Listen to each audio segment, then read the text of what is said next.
C'est une valeur ajoutée énormissime d'avoir eu ces 25 années de recherche derrière nous. On ne commence pas la R&D en créant la start-up. Finalement, le défi de la start-up, c'est de transcrire 25 années de recherche en des outils logiciels.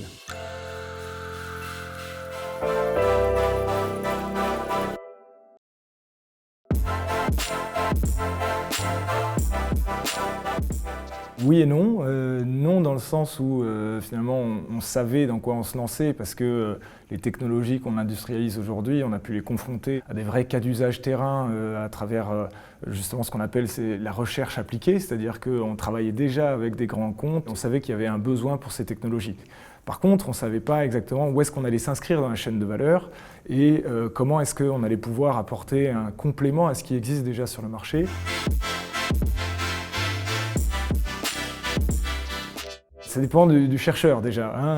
Là, comme je le disais, on a fait de la recherche appliquée. Ce sont des chercheurs qui ont été confrontés au milieu industriel et aux vraies problématiques métiers. Et d'un autre côté, les chercheurs, ils ont quand même cette tendance à vouloir jouer la compétition avec les autres chercheurs partout dans le monde, à avoir les meilleurs résultats, les meilleures performances. Et donc, ils ont cet esprit de compétition qui peut se transcrire assez bien dans le milieu de la start-up. Oui, ce sont des précieux alliés. Après, on n'a pas toujours le choix des données qu'on a à disposition, qui ne sont pas toujours de bonne qualité, etc. Donc, il faut réussir surtout à s'adapter aux données du client. Et donc ça, c'est un enjeu important, c'est faire avec les données qu'on a.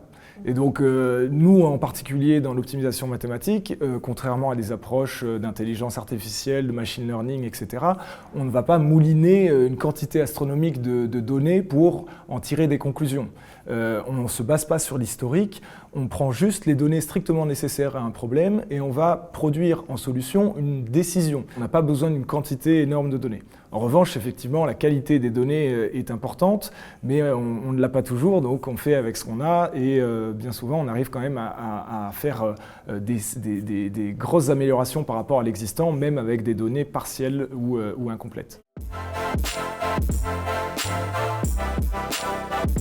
On est à la fois une deep tech, mais aussi à impact, dans le sens où on fait plus et mieux avec moins. Donc avec des ressources limitées, on les réorganise, on revoit le plan d'affectation des ressources pour en faire un meilleur usage. Je prends souvent comme exemple la rénovation énergétique des bâtiments qui peut apporter déjà énormément avant même d'installer des panneaux solaires sur les toits.